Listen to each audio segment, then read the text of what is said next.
isn't just some guy who's pitched up into Ukraine wanting to be worthy. This is someone, who really knows the country and has, many levels to his motivations in working there. In an exclusive film released this morning, The Times' senior foreign correspondent Anthony Lloyd has followed the remarkable story of Dave Young, an English volunteer who rescues people from the Ukraine front line. We came up here on our first evacuation in this area, and just as we came up, an aerial bomb hit the 5-storey block and absolutely took it out of action. There was at least one person trapped right on the inside, got crushed. They called the MTS, they called the emergency services, and they're like, "You're in that Bakhmut. Sorry, nothing goes there. Ambulances don't go there, fire service doesn't go there, soldiers fight, they don't help, they have no time." So this is real no man's land. You live up here, you're on your own. Well, Anthony Lloyd joins us now. I just want you to describe Dave to us, Dave Young. Describe him to us, and what motivates him to do this, to be rescuing people from the front line of a war. Sure. So I first met Dave, I think in March this year, when the war was very new. I met him by chance in eastern Ukraine. I was introduced to him one day by a Ukrainian who just said, "Oh, there's this British guy there, you should speak to him," just because we were both Brits. And Dave told me pretty quickly that he just started work rescuing and evacuating Ukrainians from frontline areas that were being affected directly by the Russian invasion. Now, there's a lot of interesting things about Dave. He hadn't just turned up. He's been living in Ukraine for 16 years. He's deeply embedded within Ukrainian society. And he was making lamps. I mean, he's not like an ex-soldier or an aid worker or something like that. He was making lamps in Kyiv when the invasion started. And, the British embassy contacted him and said, would he like help to be evacuated? And Dave thought, look, I've been living in this country for 16 years. I've got many friends here. I've, benefited from the hospitality of these people. I can't just leave. And so he thought, what should he do? Then he saw an ad, literally within a few days of the invasion starting, requesting drivers, volunteer drivers, to go and get people out from areas affected by the fighting. And that's how he got into this line of work. Basically, how it works is that people who are in towns or cities or communities under Russian attack phone out to the charity organization, Ukrainian charity organization that Dave works for, help people. And they either say, look, can someone come and get us out here? Or, as so often nowadays, there's no phone signal. You'll get their families abroad ringing in and saying, look, my mum and dad, they live at this address in this city. They're under attack. Can you get them out? And so that's what Dave does. Sometimes he delivers rations to areas affected by the fighting directly. Sometimes he pulls people out. But basically, in the short space of time since I've met him, he's evacuated more than 800 people, most from frontline areas. And he's currently working in Bakhmut during this huge battle. This is an eastern city in the Donbass region. So that's why we joined him for a week this month, over the period of a week, to see him work and to make a film about his work. Yeah, and the film looks amazing. It's gone live while we've been on air, so I've not watched it. I've skimmed through it without the audio on.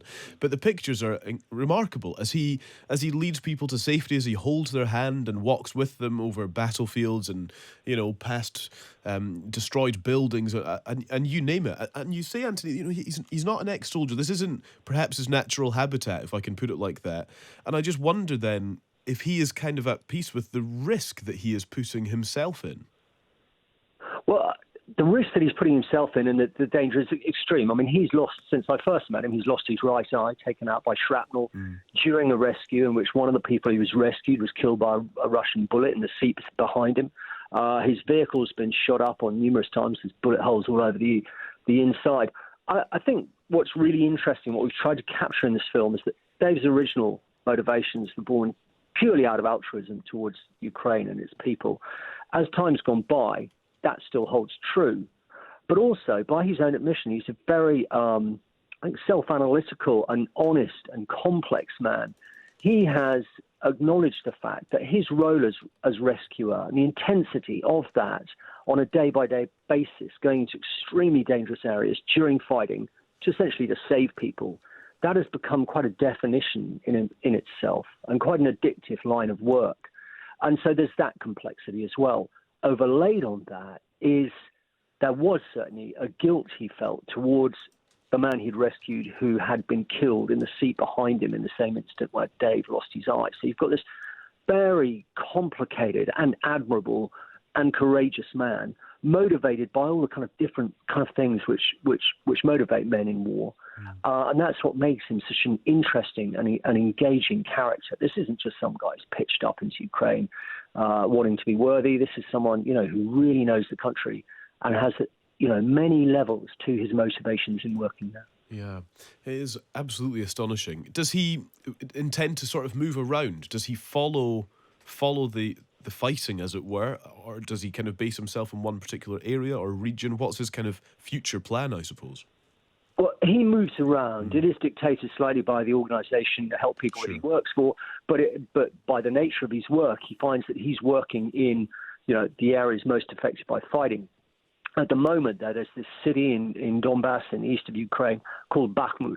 Bakhmut's been the scene of really intense fighting, actually as far back as August, but the battle seems to be reaching its culminating phase.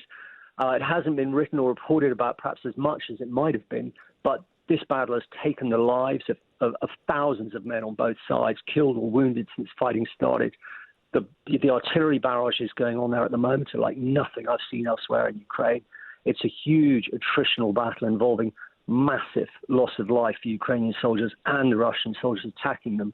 And the city sits on a key road and rail route into the interior in Donbass. So the Russians really want it. The Ukrainians also acknowledge it, that if they lose it, it's going to be very difficult to get it back. So there's this monumental fight going on now with perhaps a couple of thousand civilians, 2,800 maybe, all left in the ruins of the city that once had 70 or 80,000 people in it. And a lot of them now want, either rescuing, or some choose to remain and are dependent on rations, emergency rations distributed to them by a few volunteers, including Dave Young. Yeah. So very dramatic, very dangerous situation. It really is remarkable. Anthony, thank you very much. Thanks for speaking to us. Thanks, Callum. Great to have you on. That's Anthony Lloyd, who is the Times senior foreign correspondent. That film is available for you right now at thetimes.co.uk by Anthony and videographer Federica De Caria.